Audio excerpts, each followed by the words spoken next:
How's it going, everyone, and welcome back to the Enclave.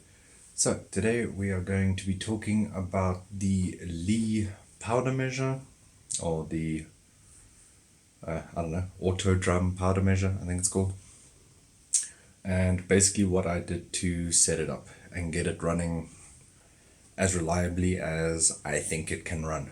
I think if you want better than zero point 0.1, zero point 0.2 grain accuracy, this powder measure is probably not going to do it for you. I would recommend like a trickler and a scale for a low budget option, or higher budget options like the auto dispensing scales, or I don't know that the perfect powder measure is any better. I do want to get one and test it, and then I will let you know.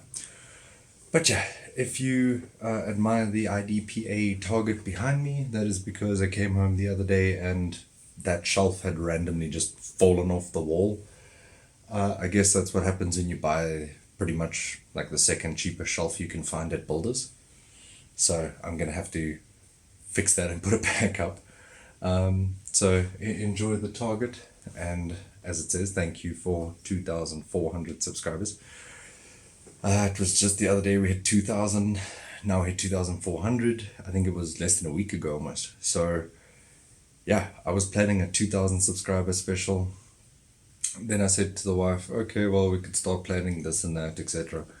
And yeah, then it sort of came up that, oh, we should probably be planning a 3,000 special rather than a 2,000 special, because we're already at 2,400. So thank you so much for that. Very much appreciated. And yeah, obviously you guys will be seeing this on New Year's Eve or potentially New Year's Day if the party was a little bit too crazy tonight to get to the video. That's all good. Hope everyone enjoys. But yeah, of course, Happy New Year. And without any further ado, let's get into the video.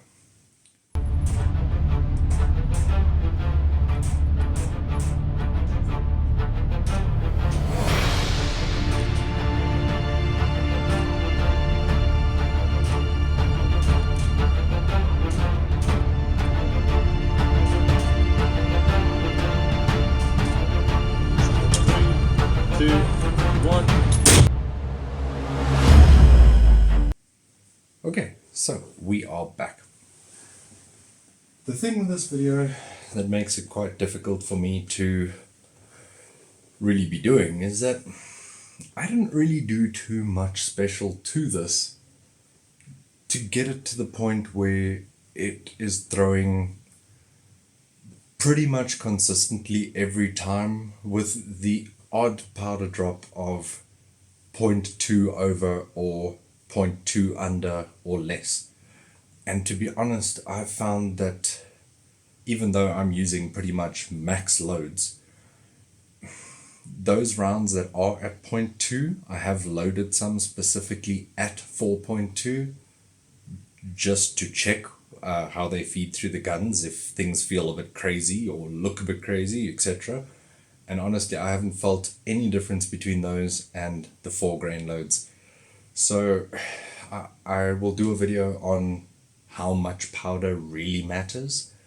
But yeah, I could say when I was first developing the loads, I found that I was increasing by 0.1 grain or 0.2 grain, and it was making absolutely no difference in the perceived power or cycling ability of the ammo.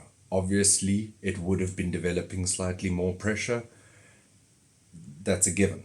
But was it enough difference to make a difference, as my beloved teacher Paul Harrell would say? I don't think so. In most cases. In my case, with my ammo, my powder, I can't say that 0.1 or 0.2 grain makes a perceivable difference within safe loading parameters. So let's get into what I did. Basically, I unboxed this thing from its holder and undid this screw. So you will have the adjuster side and you will have this basically locking side that locks the entire barrel assembly in. Take this out completely, remove the barrel completely. Then what we will do is take isopropyl alcohol, rubbing alcohol, any form of as pure as possible alcohol. So this still has 9% water in it. That's not exactly ideal, but it worked. I have checked. I haven't had any corrosion or rusting issues inside of the barrel. So I would say 91% rubbing alcohol is the bare minimum. Isopropyl alcohol would be sort of your best bet. What you then do, take some paper towel or microfiber cloth, something like that, and wipe the entire assembly down. Inside, outside, clean your dies out, all that sort of stuff. Then reassemble. Do not lubricate the inside of your barrel. Obviously, that is going to lead to powder getting stuck in the lubricant, buildup occurring. You could have all that buildup dropping into one round, which would obviously give you a hot load. You could end up with too little powder going in because it's caught in the lubricant.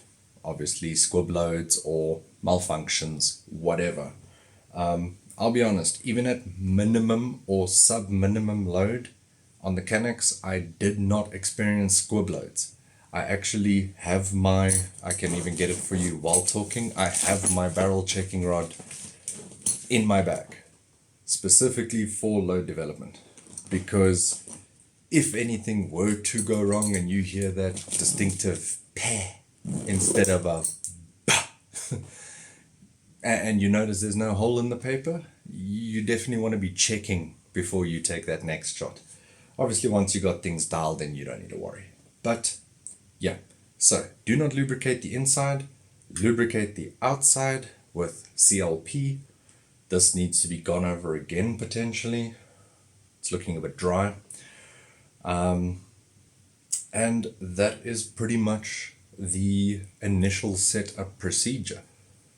Disassemble, clean with the highest alcohol content you can, reassemble, lubricate the outside with whatever gun oil you use or gun lubricant, and then basically put everything back together. Then, the next thing that I noticed that made a difference was actually cycling the unit. So I noticed that from, let's say, around 0 to 100, it was sort of all over the place. Then from 100 to 500, that sort of narrowed a bit. And once I got to, I would say 1,000 plus rounds, I was noticing, as I said earlier, the 0.1 to 0.2 deviation. Now, of course, that might be my unit. Maybe I got a particularly accurate unit. I've seen a lot worse results. I've also seen some people who get the exact same measure every single time for hundreds, if not thousands of rounds. I haven't seen that level of consistency yet. But yeah, that was pretty much what I did. If you saw the thumbnail, I will put there, I didn't really do anything all that special. The one thing I can say is that I was really anal with my my scale. So at a stage, I was checking every single round. And that went on for a good couple hundred rounds. Obviously, that's not ideal, but that was my nervousness about the process. But that being said, now, especially with the powder checker, I have that thing set so that at 4.2, it goes off, period. So I know that as long as I've got things set at about 4, I haven't yet hit a 4.2 load using the powder checker, and I haven't had any rounds that were so underpowered that they didn't cycle perfectly. So from what I can see, at least the last 1,000 rounds have been pretty darn consistent. In fact, I've had more inconsistent ammo from bought boxes, much more inconsistent ammo. And that's one of the things we'll get into with like pros and cons of reloading, costs, things like that. Because I have found some horrific ammo that I've paid a lot of money for. And then I've found times where I've been forced into paying 600 Rand a box for like boutique 9mm ammo. And I mean, that's ridiculous. When you're throwing it at a piece of paper 10 meters away, what's the point? Like, give me your cheapest reloads. I don't need 1,000 Rand boxes of ammo to plink, you know? So, yeah, that is pretty much what I did. Nothing exciting, nothing particularly innovative or groundbreaking. Yeah, hopefully, if anyone's having issues, maybe something here can help. Or if you did the same thing, perhaps this just reinforces that you did the right thing, I guess. I don't know. I'm not trying to say what I did was right, but it appears to be working. So, anecdotally, I'm happy. But yeah, as always, I hope you guys enjoyed the video. Again, thank you so much for 2,500 subs. Super exciting. And yeah, as always, if you got more time, please check out another video here on the side. And as always, peace out and have a great New Year's.